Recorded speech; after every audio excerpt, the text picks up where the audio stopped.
കഴിഞ്ഞ ദിവസം കർണാടക കോൺഗ്രസ് സർക്കാരിൻ്റെ ബഡ്ജറ്റായിരുന്നു. ഈ ബഡ്ജറ്റ് 2025 അവതരിപ്പിക്കുന്ന സമയത്ത് നമ്മളെല്ലാവരും മനസ്സിലാക്കുക, കർണാടകയിലെ കോൺഗ്രസ് സർക്കാരിൻ്റെ യഥാർത്ഥത്തിലുള്ള ലക്ഷ്യം എന്താണെന്നുള്ളത്. അത് വലിയ തരത്തിൽ ഒരു പ്രത്യേക മതവിഭാഗത്തെ പ്രീണിപ്പിക്കാൻ വേണ്ടിയിട്ടുള്ള കാര്യമാണെന്നുള്ളത് വ്യക്തമായിരിക്കുകയാണ്. അതിൻ്റെ അടിസ്ഥാനപരമായിട്ടുള്ള കാര്യം എന്താണെന്ന് വെച്ചാൽ, ഇവിടെ ഹൈന്ദവ സമൂഹം എന്ന് പറയുന്ന ഒരു സമൂഹവും ക്രിസ്ത്യൻ സമൂഹവുമുണ്ട്. ഇവർക്ക് രണ്ടുപേർക്കും നൽകാത്ത ഒരു പ്രത്യേക പരിഗണന ഒരു പ്രത്യേക മതവിഭാഗത്തിന് നൽകുക എന്ന് പറഞ്ഞാൽ അതിൻ്റെ അടിസ്ഥാനം എന്താണ്? വോട്ട് ബാങ്ക് രാഷ്ട്രീയമാണ്. 14% കർണാടകയിൽ മുസ്ലിം വോട്ടുള്ളത്. അപ്പോൾ കർണാടകയിലെ ഈ ഒരു വോട്ട് ബാങ്ക് കൃത്യമായിട്ട് നിലനിർത്തുക എന്നുള്ളത് തന്നെയാണ് ഇവരുടെ പ്രധാനപ്പെട്ട ലക്ഷ്യം. അതിൻ്റെ അടിസ്ഥാനത്തിൽ ഇതിൽ പ്രഖ്യാപിക്കപ്പെട്ടിട്ടുള്ള അല്ലെങ്കിൽ ഈ പ്രത്യേക മതവിഭാഗത്തിന് വേണ്ടി പ്രഖ്യാപിച്ചിട്ടുള്ള കാര്യങ്ങൾ, അവരുടെ ക്ഷേമത്തിന് വേണ്ടിയുള്ള കാര്യങ്ങൾ എന്തൊക്കെയാണെന്ന് ജസ്റ്റ് ഒന്ന് നമുക്ക് വായിച്ചു നോക്കാം. ബാക്കി എന്നിട്ട് നമുക്ക് ഇതുമായി ബന്ധപ്പെട്ടുള്ള കാര്യമൊന്ന് വിശദമായിട്ട് ചർച്ച ചെയ്യാം. ആദ്യത്തേത്, സർക്കാർ കരാറുകളിൽ മുസ്ലിം സംവരണം. സർക്കാരിന്റെ കരാറുകളിൽ മുസ്ലിം സംവരണം എന്നൊക്കെ പറഞ്ഞു കഴിഞ്ഞാൽ നമ്മൾ ചിന്തിച്ച് നോക്കണം, എത്രത്തോളം വലിയ രീതിയിൽ അപ്പുറത്തേക്കാണ് ഇവർ കാര്യങ്ങൾ ചെയ്യുന്നത് എന്നുള്ളത്. ഏതെല്ലാം രീതിയിലാണ് ഇവരുടെ ഒരു നിലപാട് ഓരോ ദിവസവും ഇങ്ങനെ കർണാടകയിൽ പോയിക്കൊണ്ടിരിക്കുന്നത്. സ്നേഹത്തിന്റെ കട തുറന്ന ആളുകളാണെന്നാണ് രാഹുൽ ഗാന്ധി പറഞ്ഞത്. രണ്ടാമത്തത്, മുസ്ലിം വിവാഹങ്ങൾക്ക് 50,000 രൂപ. മുസ്ലിം വിവാഹങ്ങൾക്ക് 50,000 രൂപ കൊടുക്കുന്നത് എന്തടിസ്ഥാനം? പാവപ്പെട്ട മുസ്ലിം വിഭാഗത്തിലെ പെൺകുട്ടികളുടെ വിവാഹ ചടങ്ങുകൾ ഉണ്ടെങ്കിൽ ഇതിൽ അടിസ്ഥാനപരമായിട്ടൊരു കാര്യം 50,000 കൊടുക്കുന്നതിൽ തെറ്റുന്നില്ല. പക്ഷെ ഇത് മുസ്ലിം വിവാഹങ്ങൾക്ക് എന്ന് ഉള്ളൊരു രീതി വരുന്ന സമയത്ത് ഒരു ഏകപക്ഷീയമായിട്ടുള്ള നിലപാട്. ഇവിടെ ഹിന്ദു ക്രിസ്ത്യൻ വിഭാഗത്തിലെ ആളുകൾ ഇവിടെ വിവാഹം കഴിക്കണ്ടേ? അല്ലെങ്കിൽ അവർക്ക് എന്തുകൊണ്ടാണ് ഈ ഒരു സംവരണം ഇവർ നൽകാത്തത്? സംവരണം ഈ രീതിയിൽ നൽകുമ്പോൾ അത് എല്ലാവർക്കും ഒന്നിച്ച് നൽകണം. വഖഫിനും ശ്മശാനങ്ങൾക്കും 150 കോടി. എന്താണ് വഖഫ് ബോർഡ്? വഖഫ് ബോർഡിന്റെ പ്രധാനപ്പെട്ട ലക്ഷ്യം എന്താണ്? വഖഫ് ബോർഡ് കൊണ്ട് മുസ്ലിങ്ങൾക്കോ ഇവിടുത്തെ സാധാരണക്കാരായിട്ടുള്ള ആളുകൾക്കോ മറ്റ് ഇതര മതവിഭാഗങ്ങൾക്കോ എന്തെങ്കിലും ഒരു ഉപകാരമുണ്ടോ വഖഫ് ബോർഡിന്റെ ഭാഗമായിട്ട്? ഇല്ല.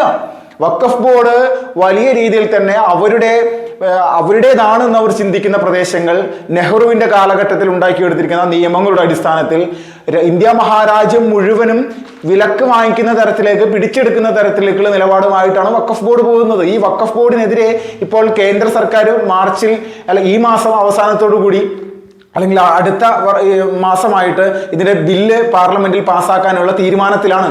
അപ്പോൾ ഇതിനിടയിലാണ് കർണാടകയിലെ കോൺഗ്രസ് സർക്കാർ ചെയ്തിരിക്കുന്ന വഖഫ് ബോർഡിനും ശ്മശാനങ്ങൾക്കുമായിട്ട് 150 കോടി. ഒന്ന് ചിന്തിച്ചു നോക്കൂ. രണ്ടാമത്, ന്യൂനപക്ഷ ക്ഷേമത്തിനായിട്ട് 1000 കോടി. അതിപ്പോൾ സ്വാഭാവികമായിട്ട് എല്ലാവരും കൊടുക്കും. ന്യൂനപക്ഷങ്ങളുടെ ക്ഷേമത്തിന് വേണ്ടി മാത്രം ഇത് ചെയ്യുമ്പോൾ നമ്മൾ അവിടെ SC/ST വിഭാഗത്തിനും കൂടി പ്രഖ്യാപിച്ചിട്ടുണ്ട്, മറ്റ് കുറേ പണം പ്രഖ്യാപിച്ചിട്ടുണ്ട്. അത് ഏകദേശം ഒരു വലിയൊരു തുക തന്നെ ഉണ്ട്. ശരിയാണ്, സമ്മതിച്ചു. പക്ഷേ അടുത്തൊരു പരിപാടി നോക്കൂ, മുസ്ലിം സാംസ്കാരിക പരിപാടികൾക്ക് 50 ലക്ഷം. ഇതെന്താണിത്? മുസ്ലിം സാംസ്കാരിക പരിപാടികൾ അതെന്താണെന്ന് നമ്മളൊന്ന് ചിന്തിക്കണം. എന്താണ് ഈ ഉദ്ദേശിച്ചിരിക്കുന്നത്? ടിപ്പു സുൽത്താൻ എന്ന് പറയുന്ന ഒരു വ്യക്തിയുടെ ജന്മദിനാഘോഷ പരിപാടി കർണാടകയിൽ വലിയ രീതിയിൽ കൊണ്ടാടാൻ വേണ്ടിയിട്ട് നടത്തിയിട്ടുണ്ട്. ടിപ്പു സുൽത്താൻ ആരായിരുന്നു? ഇയാളുടെ ചരിത്രം എന്താണ്? പുള്ളി എന്താണ് ഇവിടെ ചെയ്തിട്ടുള്ളത്?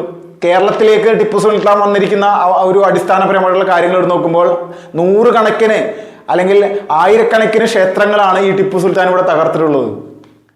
അപ്പൊ ഒന്ന് ചിന്തിക്കണം, എന്തിനു വേണ്ടിയിട്ടാണ് ഈ പറയുന്ന 50 ലക്ഷം കൊടുക്കുന്നത്? അത് ടിപ്പു സുൽത്താന്റെ ആഘോഷം പോലെയുള്ള വിഷയങ്ങൾ, സാംസ്കാരിക പരിപാടി എന്നുള്ള രീതിയിലേക്ക് അവർ മാറ്റിയെടുത്തിരിക്കുകയാണ്. അതിനു വേണ്ടിയിട്ടാണ് ഇത്രയും പണം കൊടുത്തിരിക്കുന്നത്. അടുത്തതാണ്, മുസ്ലിം ഭൂരിപക്ഷ പ്രദേശത്ത് ITAകൾ. ഒരു പ്രത്യേക മതവിഭാഗത്തിന് ഭൂരിപക്ഷമുള്ള സ്ഥലത്ത് ITAകൾ സ്ഥാപിക്കുമെന്നുള്ളത് എടുത്തു പറയുക. ഇതെന്തിനാണ്? ഏത് മതവിഭാഗം ഭൂരിപക്ഷമുള്ള പ്രദേശത്ത് ITAകൾ സ്ഥാപിച്ചാലും ഇവിടെ ആരും ചോദ്യം ചെയ്യാനൊന്നും പോകില്ല. കർണാടകയിലെ ക്ഷേമത്തിന് വേണ്ടിയിട്ട് ITAകൾ അല്ലെങ്കിൽ അതുമായി ബന്ധപ്പെട്ടുകൊണ്ടുള്ള കാര്യങ്ങൾ, പഠന സംവിധാനങ്ങളുമായി ബന്ധപ്പെട്ടുള്ള കാര്യങ്ങളൊക്കെ ചെയ്യുമ്പോൾ അതിൽ സ്വാഭാവികത എന്നുള്ള ഒരു സംഭവമുണ്ട്. അത് സ്വാഭാവികമായിട്ട് ചെയ്യുന്ന കാര്യങ്ങളും ചെയ്യുക. അത് പ്രത്യേകം എടുത്ത് പറയുകയാണ്, മുസ്ലിം മതവിഭാഗത്തിന് ഭൂരിപക്ഷമുള്ള പ്രദേശങ്ങളിൽ ഇതുപോലെ ITAകൾ സ്ഥാപിക്കുക എന്നുള്ളത്. അടുത്തത്, മുസ്ലിം വിദ്യാർത്ഥികൾക്ക് 50% സ്കോളർഷിപ്പിൽ 50% ഫീസ് ഇളവ്. നമ്മുടെ 10ാം ക്ലാസ് മുതൽ അല്ലെങ്കിൽ +2 കഴിഞ്ഞിട്ടുള്ള ഉപരിപഠനത്തിനെല്ലാം ഇനി കർണാടകയിലെ മുസ്ലിം വിദ്യാർത്ഥികൾക്ക് 50% ഫീസ് ഇളവ്. ഇവിടെ 1 ലക്ഷം രൂപ ഒരു ഹിന്ദുവോ ക്രിസ്ത്യാനിയോ കൊടുക്കുന്ന സമയത്ത്, അത് SC/ST വിഭാഗത്തിലെ ആളുകളുടെ ആയിക്കോട്ടെ, ആരുടെ വേണമെങ്കിലും ആയിക്കോട്ടെ, ഇവർ കൊടുക്കുന്ന സമയത്ത് മുസ്ലിം വിദ്യാർത്ഥികൾക്ക് 50% ഫീസ് കൊടുത്താൽ മതി. അപ്പോൾ ഇവർക്ക് 50,000 രൂപ കൊടുത്താൽ മതി എന്നുള്ളതാണ് ഈ പറഞ്ഞു വരുന്നത്. രണ്ടാമത്തത് അടുത്തൊരു സംഭവം എന്ന് പറഞ്ഞാൽ ഉള്ളാൾ എന്ന് പറയുന്ന കർണാടകയിലെ ഒരു പ്രദേശത്ത് മുസ്ലിം പെൺകുട്ടികൾക്കായിട്ട് പ്രത്യേകമായിട്ടൊരു റെസിഡൻഷ്യൽ കോളേജ്. അപ്പം ഇതെന്താണ് ഇത്രത്തോളം നീചമായിട്ടുള്ള ഒരു സംഭവമാണ്? ഇത് എന്തിനു വേണ്ടിയിട്ടാണ് ഈ സംഭവം കാണിക്കുന്നത്? ഈ സ്വഭാവ രീതി കോൺഗ്രസ് എന്ന് പറയുന്ന രാഷ്ട്രീയ പ്രസ്ഥാനം ഇന്ത്യ മഹാരാജ്യത്ത് ഇത് മാറ്റാതിരുന്നതിന്റെ പേരിലാണ് അവർക്ക് അധികാരത്തിൽ പോലും തുടരാനായിട്ട് സാധിക്കുക. എത്രയോ മഹാന്മാരായിട്ടുള്ള ആളുകൾ ഈ കോൺഗ്രസ് എന്ന് പറയുന്ന രാഷ്ട്രീയ പ്രസ്ഥാനത്തിൽ, പട്ടേലിനെ പോലെയുള്ള ആളുകൾ, ഒരുപാട് ആളുകൾ ഇതിൽ പ്രവർത്തിച്ച് മുന്നോട്ട് വന്നിട്ടുള്ളതാണ്. സുഭാഷ് ചന്ദ്രബോസ് ഇതിന്റെ കോൺഗ്രസിന്റെ അധ്യക്ഷനായിരുന്നു. അപ്പോൾ ഇങ്ങനെയുള്ള ആളുകൾ പ്രവർത്തിച്ച ഒരു രാഷ്ട്രീയ പ്രസ്ഥാനമാണ് ഈ രീതിയിലേക്ക് അധപ്പതിക്കുന്നത് എന്നുള്ളത് നമ്മൾ ചിന്തിക്കണം. ഇങ്ങനെയാണ് ഒരു പ്രസ്ഥാനത്തെ ഒരു പ്രതിപക്ഷ പാർട്ടി എന്നുള്ള രീതിയിലേക്ക് പോലും ഇവരെ പറയാൻ കൊള്ളില്ലാത്ത രീതിയിൽ ഇങ്ങനെ ആക്കി മാറ്റിയത് ഈ നേതാക്കന്മാരുടെ ഇരട്ടത്തപ്പാണ്. സ്വാഭാവികമായിട്ട് ഇങ്ങനെ ചെയ്യുന്ന സമയത്ത് മറ്റിതര മതവിഭാഗങ്ങൾ ഏത് തരത്തിലാണ് ചിന്തിക്കുക? അവരുടെ ചിന്താഗതി എന്താണ്? പ്രത്യേകിച്ച് വലിയ ഭൂരിപക്ഷം ഈ പറയുന്ന ഹൈന്ദവ സമൂഹത്തിന് കർണാടകയിലുള്ള സമയത്ത് അടുത്ത വർഷം അല്ലെങ്കിൽ അടുത്ത വട്ടം ഇവർക്ക് എങ്ങനെയാണ് അവിടെ അധികാരം തുടരാൻ സാധിക്കുക? അവിടെ ക്ലീൻ ആയിട്ട് അവിടുത്തെ ഹിന്ദു സമൂഹം ഇവരെ അങ്ങോട്ട് പുറത്താക്കുന്ന തരത്തിലേക്കുള്ള കാര്യങ്ങളിലേക്ക് മാറും. വലിയൊരു തർക്കമില്ല. അടുത്തത് മുസ്ലിങ്ങൾക്ക് ദേശീയ സ്കോളർഷിപ്പുകൾ പ്രഖ്യാപിച്ചു. അവർക്ക് വിദേശത്തും പോയി പഠിക്കാനുള്ള സ്കോളർഷിപ്പും അതോടൊപ്പം തന്നെ ഇന്ത്യയിലെ മറ്റ് സംസ്ഥാനങ്ങളിലൊക്കെ പോയിട്ട് പുതിയ ഉപരിപഠനങ്ങൾക്കുള്ള കാര്യങ്ങൾക്ക് വേണ്ടിയിട്ടുള്ള സ്കോളർഷിപ്പുകളായിട്ട് പ്രഖ്യാപിച്ചിരിക്കുന്നത് വളരെ വലിയ കാര്യമാണ്. അടുത്തത് ബാംഗ്ലൂരിലെ ഹജ്ജ് ഭവൻ വിപുലീകരിക്കുന്നതിനായിട്ട് വലിയ രീതിയിലൊരു ഫണ്ട് കൊടുത്തിട്ടുണ്ട്. അപ്പോൾ ഈ ഹജ്ജിൻ്റെ ഒരു കാര്യമെന്ന് പറഞ്ഞാൽ സാമ്പത്തികമായിട്ട് ഇത്ര വലിയ പ്രതിസന്ധിയോ ഒന്നും ഹജ്ജിന് പോകുന്ന ആളുകൾക്കില്ല. കാരണം സാമ്പത്തികമുള്ളവന്മാർ മാത്രമാണ് ഹജ്ജിന് പോകുന്നത്. ഇത് പാവപ്പെട്ടവരുടെ ഒരു സംഭവമല്ല. ഈ ഹജ്ജ് ഭവൻ എന്ന് പറഞ്ഞാൽ ഇത് സാമ്പത്തികമുള്ള ആളുകൾ തന്നെയാണ്. കാരണം പാവപ്പെട്ടവർ ആരാണ് ഹജ്ജിന് പോകുന്നത്? കാരണം അവർക്ക് പോകാൻ സാധിക്കില്ല. സാമ്പത്തികം വേണം, അവിടെ പോയി താമസിക്കണം, ഒരുപാട് വിഷയവുമായി ബന്ധപ്പെട്ടുള്ള പല വിഷയങ്ങളുമുണ്ട്, അപ്പം പലതുണ്ട്. അപ്പോൾ ഇത് നടക്കുന്ന സമയത്ത് അല്ലെങ്കിൽ ഇതിന് വേണ്ടിയിട്ടൊരു സംഭവം ഉണ്ടാകുമ്പോൾ അതിനെ ആ സാമ്പത്തികമുള്ള ആളുകൾ അവരുടെ കയ്യിൽ നിന്ന് സ്വമേധയ എടുത്ത് ഈ ഒരു സ്ഥാപനം വിപുലീകരിക്കും. അതിന് കർണാടക സർക്കാർ എന്തിനാണ് ഇതിന് സാമ്പത്തികമായിട്ട് സഹായിക്കുന്നത് എന്നുള്ളതാണ്. അടുത്തത് മുസ്ലിം പെൺകുട്ടികൾക്ക് സ്വയം പ്രതിരോധത്തിനുള്ള പരിശീലനം. ശാരീരികമായിട്ടുള്ള വിഷയങ്ങൾ ചെയ്യുന്നതിന് അല്ലെങ്കിൽ അവർക്ക് എന്തെങ്കിലും ഒരു സംഭവം ഉണ്ടാകുമ്പോൾ അതിനെ പ്രതിരോധിക്കാനുള്ള ഒരു പ്രത്യേക പരിശീലനം കർണാടക സർക്കാർ ഇവർക്ക് കൊടുക്കും. ഇത് കൊടുത്തോളൂ. പക്ഷേ ഈ സ്വയം പ്രതിരോധം എന്നുള്ളത് ഒരു പ്രത്യേക മതവിഭാഗത്തിലെ പെൺകുട്ടികൾക്ക് മാത്രം നൽകേണ്ടതാണോ? ഇങ്ങനൊരു ചോദ്യമില്ലേ? ഇവിടെ ഏറ്റവും കൂടുതൽ നമ്മൾക്കറിയാം അന്യ രാജ്യങ്ങളിലേക്ക്, സിറിയയിലേക്കും ലെബനിലേക്കും അടക്കമുള്ള പല രാജ്യങ്ങളിലേക്കും നമ്മുടെ ഈ ഇന്ത്യ മഹാരാജ്യത്ത് നിന്ന് നിരവധി എത്രയോ പെൺകുട്ടികളെ ഈ ജിഹാദി ഭീകരന്മാർ കടത്തിക്കൊണ്ടുപോയിട്ടുണ്ട്. അപ്പോൾ ഈ പ്രണയം എന്നുള്ള സംഭവത്തെ പോലെ അല്ലെങ്കിൽ പ്രണയത്തെ പല രീതിയിൽ ലഹരിയിലേക്ക് കൊണ്ടെത്തിക്കാനും അല്ലെങ്കിൽ ലഹരി മാഫിയകളിലെ ഒരു ടീമിലേക്ക് കൊണ്ടെത്തിക്കാനും വലിയ രീതിയിൽ അവരുടെ ഭീഷണികൾ നേരിടുന്ന നിരവധി പെൺകുട്ടികൾ നമ്മുടെ നാട്ടിലുണ്ട്. അതുപോലെ തന്നെ ശാരീരികമായിട്ട് ഉപദ്രവിക്കാൻ, ലൈംഗികമായിട്ട് പീഡിപ്പിക്കാൻ ശ്രമിക്കുന്ന പല ആളുകളും നമ്മുടെ നാട്ടിൽ പെൺകുട്ടികളെ ലക്ഷ്യം വെച്ച് പോകുന്നുണ്ട്.